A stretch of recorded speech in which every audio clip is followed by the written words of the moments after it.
It's no secret that when you're out there in the wild, meaning concrete jungles, the streets, the store, anywhere you're at, of course, you'll encounter people that have different mindsets, different behaviors, different physical states. That's all nice and great and whatever. It's part of life. But there's a story that I realized I didn't finish telling you guys, and that was my last visit to DMV, which I had to share with mom.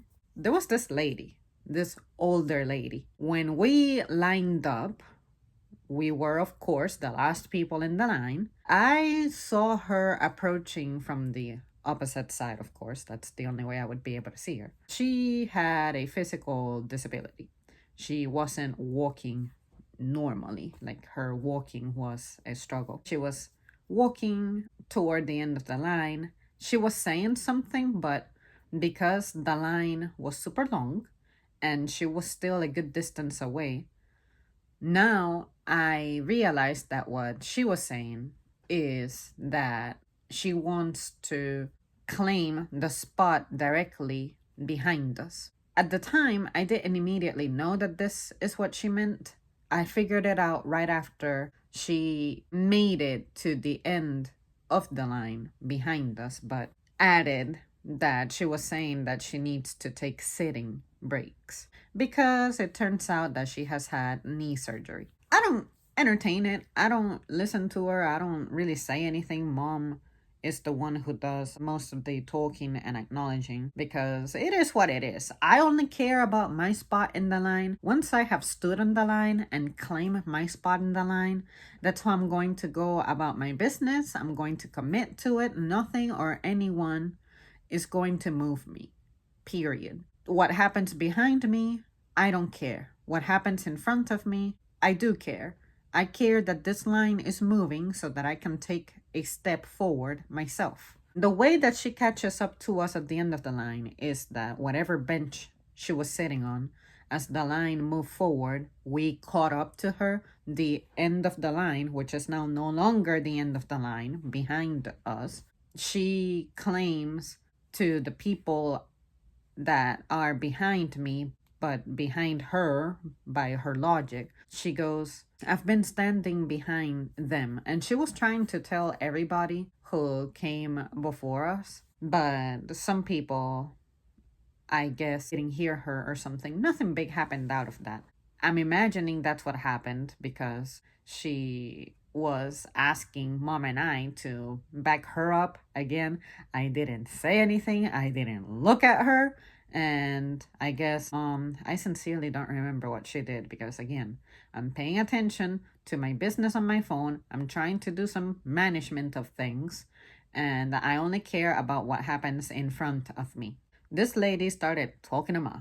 And Ma is not necessarily as antisocial as I am, but she has her moments when she prefers not to say anything. And I can tell you that standing on that line, she doesn't want to talk. This lady starts pretty much trauma dumping on mom, talking about her surgery, talking about how she had to retire, talking about something about how slow the benefits are to arrive to her and how her kid or her kids, I forget, are gone and it's harder, whatever. Insert commentary to it. And the reason I picked up on that is because I don't have ear lids. When I'm out in the streets, I don't like to wear noise canceling headphones because it's the streets. I want to continue to be aware of what's happening around me.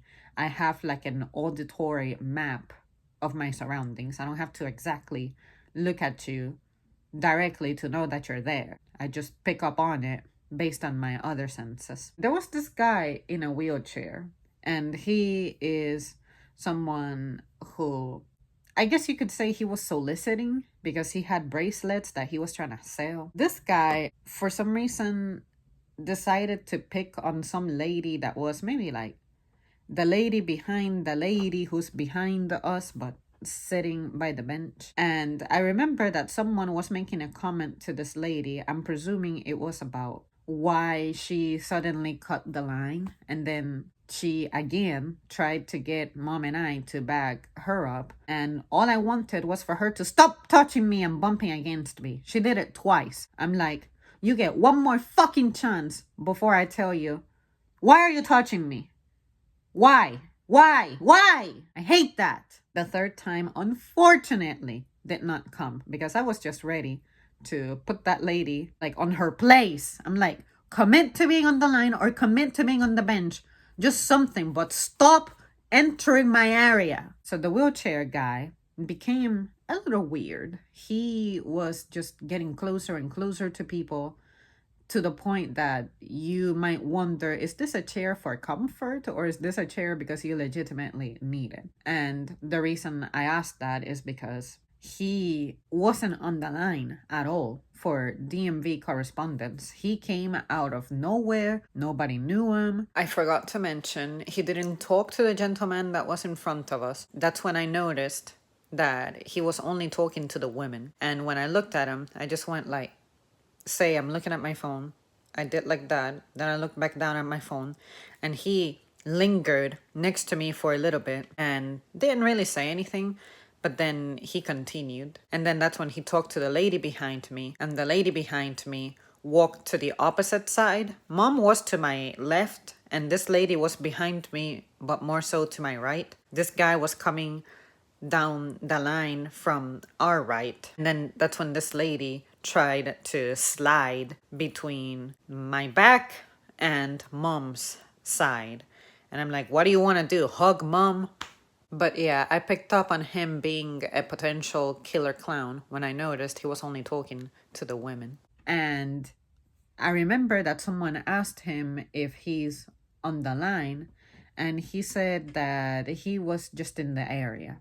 And of course, when you see this line of people in DMV, very easily there's more than 50 people standing in that line and you have things to sell, you conveniently need to be in the area. But anyway, he was making some people uncomfortable. And there was this lady that he was just talking stupid things about, lying to, and trying to flirt with until he learned that this wasn't actual 50-something-year-old woman with a kid. And then I don't know why the woman felt compelled to entertain him, but she was talking about how the kid needs the car and why and school and something about, I think she mentioned being in a wreck or her kid got in a wreck and messed up a car.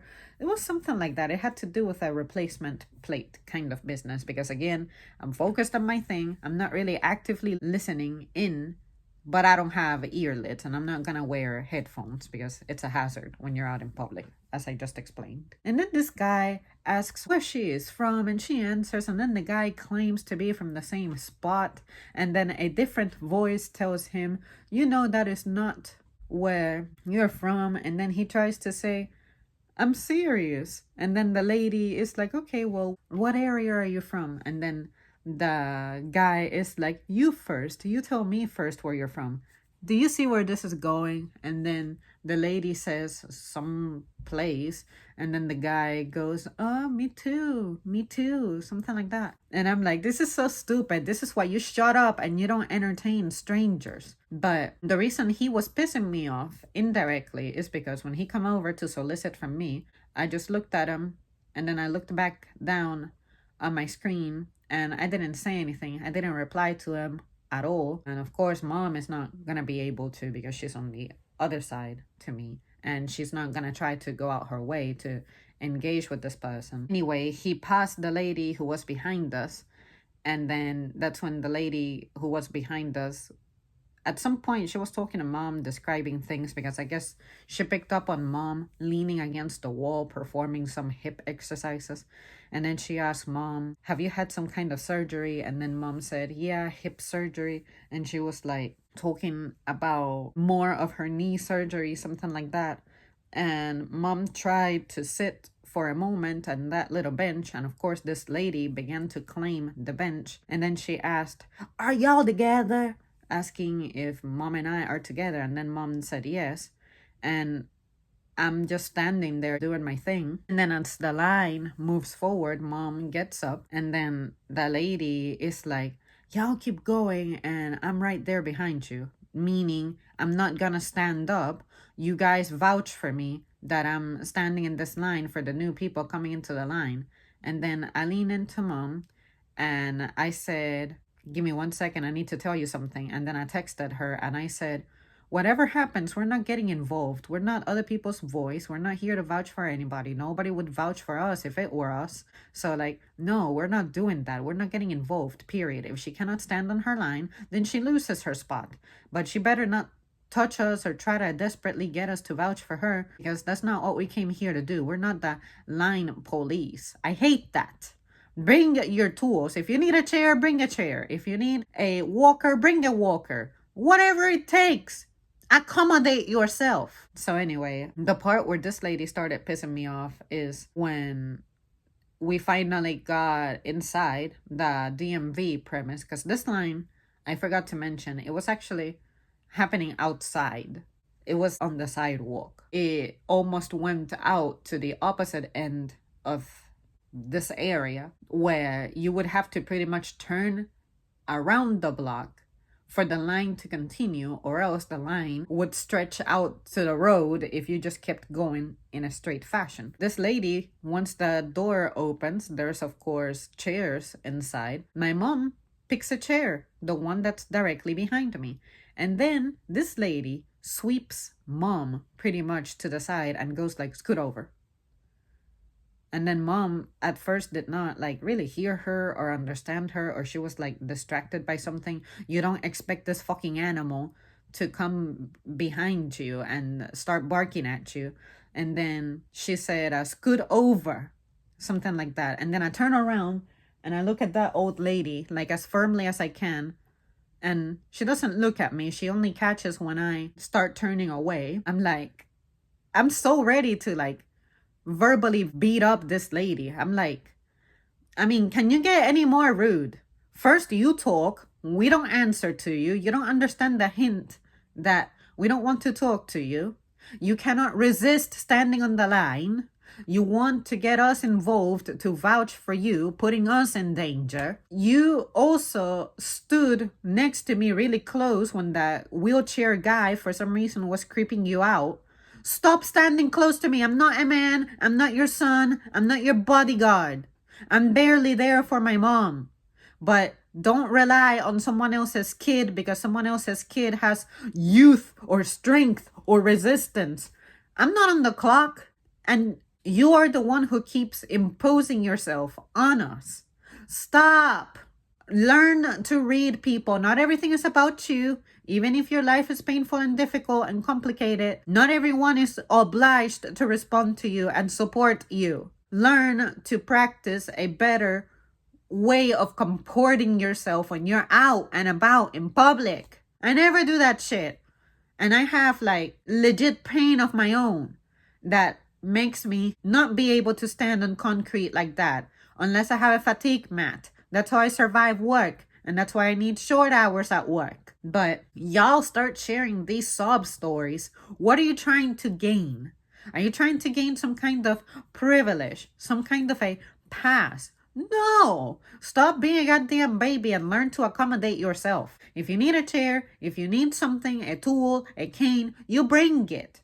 This is not the first time I make a topic like this. If you need something, if you're special needs or something, you do the work of accommodating yourself. But you be coming up to the store expecting for the electric cart to be ready for you on demand, which it always isn't because you don't live alone in this world. If you need a scooter that bad, you will bring your own. If the store scooter is available, great. You get to use it. If not, great. Because you have your own backing you up. But I find that people who have these struggles, you want everybody to be responsible for you. No, we cannot be. We're not prepared for that. That's why this lady was pissing me off. And on top of that, you keep touching me because you don't have a sense of your body proportions. Or you're doing that on purpose because you don't care.